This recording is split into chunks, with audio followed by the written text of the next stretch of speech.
जय श्री कृष्णा भक्तजनों। आज हम सोमवार के व्रत करने की विधि और उसकी कथा का श्रवण करेंगे। सोमवार का व्रत साधारणतया दिन के तीसरे पहर तक होता है। व्रत में फलाहार या पारण का कोई खास नियम नहीं है, किंतु यह आवश्यक है कि दिन और रात में केवल एक समय ही भोजन करें। सोमवार के व्रत में शिव जी और पार्वती जी का पूजन करना चाहिए। सोमवार के व्रत 3 प्रकार के होते हैं: साधारण प्रति सोमवार, सौम्य प्रदोष और 16 सोमवार। विधि तीनों की एक ही जैसी होती है। शिव पूजन के पश्चात कथा को सुनना चाहिए। प्रदोष व्रत और 16 सोमवार कथा तीनों की अलग अलग है। तो आइए आज हम सोमवार व्रत की कथा श्रवण करते हैं। कथा आरंभ करने से पहले आप सभी से निवेदन है कि कथा को अंत तक सुनिएगा, और अगर आप हमारे चैनल पर नए हैं तो हमारे चैनल को सब्सक्राइब कर लीजिएगा। आइए सोमवार की व्रत की कथा को हम आरंभ करते हैं। एक साहूकार बहुत ही धनवान था।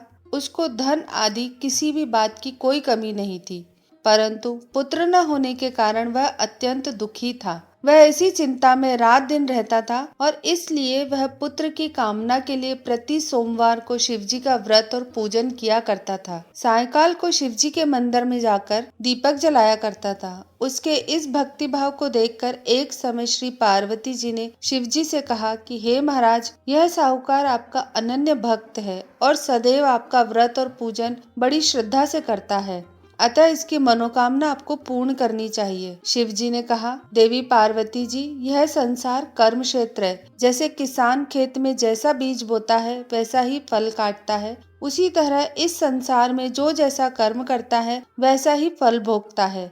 पार्वती जी ने अत्यंत आग्रह से कहा कि हे शिव जी, जब यह आपका ऐसा भक्त है और यदि इसको किसी प्रकार का दुख है तो उसको आपको अवश्य ही दूर करना चाहिए, क्योंकि आप तो सदैव अपने भक्तों पर दया करते हैं, उनके दुखों को दूर करते हैं। यदि आप ऐसा नहीं करेंगे तो मनुष्य क्यों कर आपकी सेवा, व्रत और पूजन करेंगे। पार्वती जी का ऐसा आग्रह देख शिवजी महाराज प्रसन्न होकर कहने लगे, हे पार्वती, इसके कोई पुत्र नहीं है। इसी पुत्र चिंता से यह बहुत दुखी रहता है। इसके भाग्य में पुत्र न होने पर भी मैं इसको पुत्र की प्राप्ति का वर देता हूँ, परंतु वह पुत्र केवल 12 वर्ष तक ही जीवित रहेगा। इसके पश्चात वह मृत्यु को प्राप्त हो जाएगा। इससे अधिक मैं और कुछ इसके लिए नहीं कर सकता।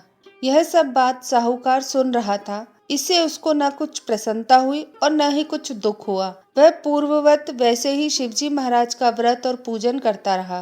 कुछ समय व्यतीत हो जाने पर साहूकार की स्त्री गर्भवती हुई और 10वें महीने उसके गर्भ से अति सुंदर पुत्र की प्राप्ति हुई। साहूकार के घर में बहुत खुशी मनाई गई, परंतु साहूकार ने उसकी केवल 12 वर्ष की आयु जानकर अधिक प्रसन्नता प्रकट नहीं की और न ही किसी को यह भेद बताया।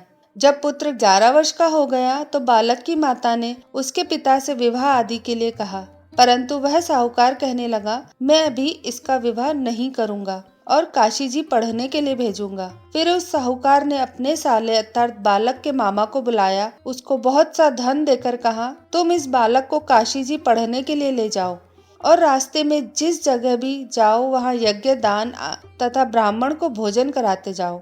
इस प्रकार वह दोनों मामा भांजे सब जगह यज्ञ करते और ब्राह्मणों को भोजन कराते जा रहे थे। रास्ते में उनको एक शहर पड़ा।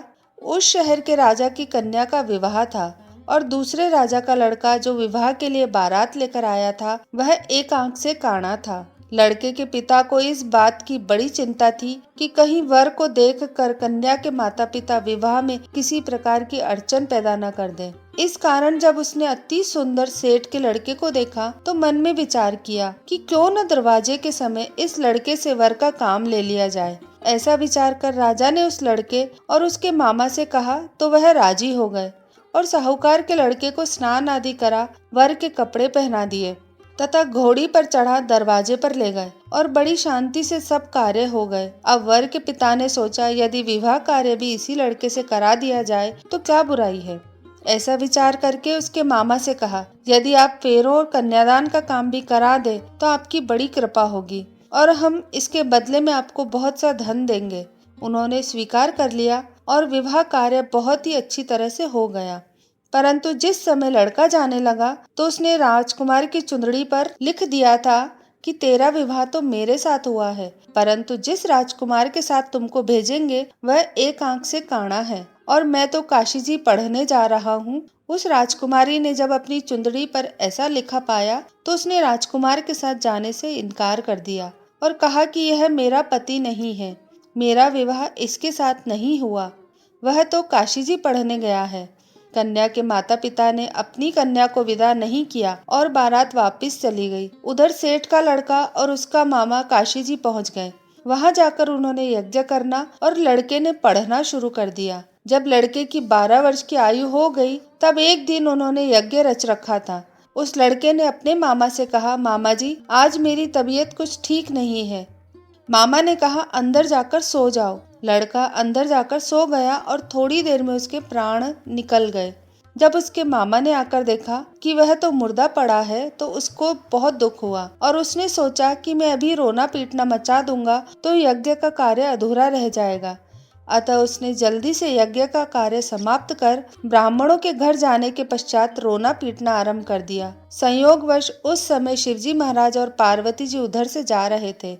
जब उन्होंने जोर जोर से रोने पीटने की आवाज सुनी तो पार्वती जी शिवजी को आग्रह करके उसके पास ले गई और सुंदर लड़के को मरा हुआ देखकर कहने लगी कि महाराज यह तो उसी सेठ का लड़का है जो आपके वरदान से पैदा हुआ था। शिवजी ने कहा कि पार्वती जी इसकी आयु इतनी ही थी सो भोग चुका है। पार्वती जी ने कहा, महाराज कृपा करके इस बालक को और आयु दो, नहीं तो इसके माता पिता तड़प तड़प कर मर जाएंगे।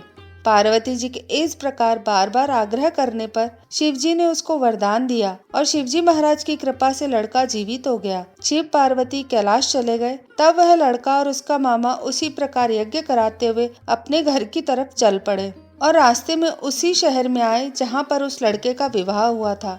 वहां पर आकर जब उन्होंने यज्ञ आरंभ कर दिया तो लड़के के श्वशुर ने उसको पहचान लिया और अपने महल में लाकर उसकी बहुत खातिरदारी की। बहुत ही सारा धन और दासियों सहित बड़े आदर और सत्कार के साथ अपनी लड़की और जमाई को विदा किया।